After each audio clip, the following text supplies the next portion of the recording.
ಆರಾಧನೆ ಮತ್ತು ನಾಗ ಆರಾಧನೆಗೆ ಹೆಸರುವಾಸಿಯಾಗಿರುವ ಕರಾವಳಿ ಭಾಗದಲ್ಲಿ ಪ್ರೇತಗಳ ಮದುವೆ ಅನ್ನೋದು ಮತ್ತೊಂದು ವಿಶೇಷ. ಪ್ರತಿ ವರ್ಷದ ಆಷಾಢ ಮಾಸದಲ್ಲಿ ಇದನ್ನು ಆಚರಿಸುತ್ತಾರೆ. ತುಳುವಿನಲ್ಲಿ ಈ ತಿಂಗಳನ್ನು ಆಟಿ ತಿಂಗಳು ಎನ್ನುತ್ತಾರೆ. ಆಟಿ ತಿಂಗಳು ಎಂದರೆ ಪ್ರೇತಗಳ ತಿಂಗಳು ಎಂಬರ್ಥ. ಈ ಆಷಾಢ ಮಾಸದಲ್ಲಿ ಇಲ್ಲಿ ಪ್ರೇತಗಳಿಗೆ ಮದುವೆ ಮಾಡುತ್ತಾರೆ. ಇದು ಹೇಗೆ ಮತ್ತು ಯಾಕೆ ಅನ್ನೋದೇ ಒಂದು ಇಂಟರೆಸ್ಟಿಂಗ್ ವಿಷಯ. ಮದುವೆ ಆಗುವ ಮುಂಚೆ ಅಪ್ರಾಪ್ತ ವಯಸ್ಸಿನಲ್ಲಿ ದುರ್ಮರಣಕ್ಕೀಡಾದವರು ಅತೃಪ್ತ ಆತ್ಮಗಳಾಗಿ ತಿರುಗುತ್ತಿರುತ್ತಾರೆ. ಹೀಗಾಗಿ ಇವರಿಗೆ ಮೋಕ್ಷ ಕಲ್ಪಿಸುವ ಉದ್ದೇಶದಿಂದ ಈ ಪ್ರೇತ ಮದುವೆಯನ್ನು ಈ ಭಾಗದಲ್ಲಿ ಮಾಡುತ್ತಾರೆ. ಇಷ್ಟೇ ಅಲ್ಲ, ಮದುವೆಯಾಗದ ಕುಟುಂಬದ ಯುವಕ ಯುವತಿಯರಿಗೂ ಈ ಪ್ರೇತಗಳು ತೊಂದರೆ ಕೊಡ್ತಿರುತ್ತೆ. ಅವರ ಮದುವೆ ಆಗುವುದಕ್ಕೆ ಅಡ್ಡಿ ಆತಂಕಗಳು ಎದುರಾಗ್ತಾನೇ ಇರುತ್ತೆ ಎಂಬ ಕಾರಣಕ್ಕೂ ಈ ವಿಶಿಷ್ಟ ಸಂಪ್ರದಾಯ ಆಚರಣೆಯಲ್ಲಿದೆ. ಪ್ರೇತಗಳ ಮದುವೆ ಮಾಡಿಸಲು ಆಷಾಢದ ಒಂದು ದಿನ ಫಿಕ್ಸ್ ಮಾಡಲಾಗುತ್ತೆ. ನಂತರ ಬಂಧು ಬಾಂಧವರಿಗೆ ಆಹ್ವಾನ ಕೂಡ ನೀಡಲಾಗುತ್ತದೆ. ಜೀವಂತ ಇರುವವರಿಗೆ ಮದುವೆ ಮಾಡಿಸಿದಂತೆ ಶಾಸ್ತ್ರೋಕ್ತವಾಗಿಯೇ ಮದುವೆ ನಡೆಯುತ್ತದೆ. ಆದರೆ ಒಂದು ವ್ಯತ್ಯಾಸವೆಂದರೆ ಈ ಮದುವೆಯಲ್ಲಿ ಹೋಮ ಹವನ ಮಾಡುವುದಿಲ್ಲ, ಮಂತ್ರ ಹೇಳಲು ಪೂಜಾರಿಗಳು ಇರುವುದಿಲ್ಲ.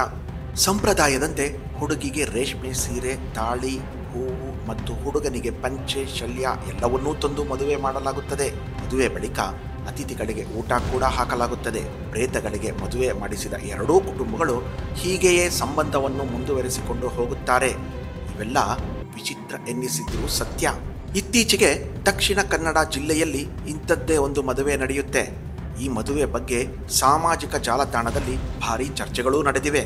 ಇದಕ್ಕೆ ಕಾರಣ ಇಲ್ಲಿ ಮದುವೆಯಾಗಿದ್ದು ಜೀವಂತ ಇರುವ ವಧು ವರನಲ್ಲ, ಬದಲಾಗಿ 30 ವರ್ಷಗಳ ಹಿಂದೆ ಸಾವನ್ನಪ್ಪಿದ ಯುವಕ ಮತ್ತು ಯುವತಿಯ ಮದುವೆ.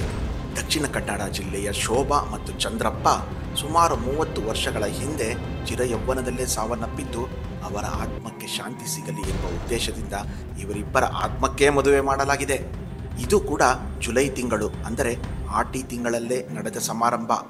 ಜೀವಂತ ಯುವಕ ಯುವತಿಯ ವಿವಾಹ ಹೇಗೆ ಆಗುತ್ತೋ ಅದೇ ರೀತಿಯಲ್ಲಿ ಇವರ ಮದುವೆ ಕೂಡ ನಡೆದಿದೆ. ಸಪ್ತಪದಿ, ಸೀರೆ ಕೊಡುವ ಶಾಸ್ತ್ರ, ಇನ್ನಿತರ ಶಾಸ್ತ್ರಗಳೊಂದಿಗೆ ಮದುವೆ ಮುಗಿದಿದೆ. ಇನ್ನು ಬಂದಂತಹ ಅತಿಥಿಗಳಿಗೆ ಬಾಡೂಟ ಹಾಕಿ ಅತಿಥಿ ಸತ್ಕಾರ ಕೂಡ ಮಾಡಲಾಗಿದೆ. ಈ ವಿಭಿನ್ನ ಮದುವೆಯನ್ನು ಪ್ರೇತ ಮದುವೆ ಅಥವಾ ಆತ್ಮಗಳ ಮದುವೆ ಎಂದು ಕರಾವಳಿ ಭಾಗದಲ್ಲಿ ಕರೆಯುತ್ತಾರೆ.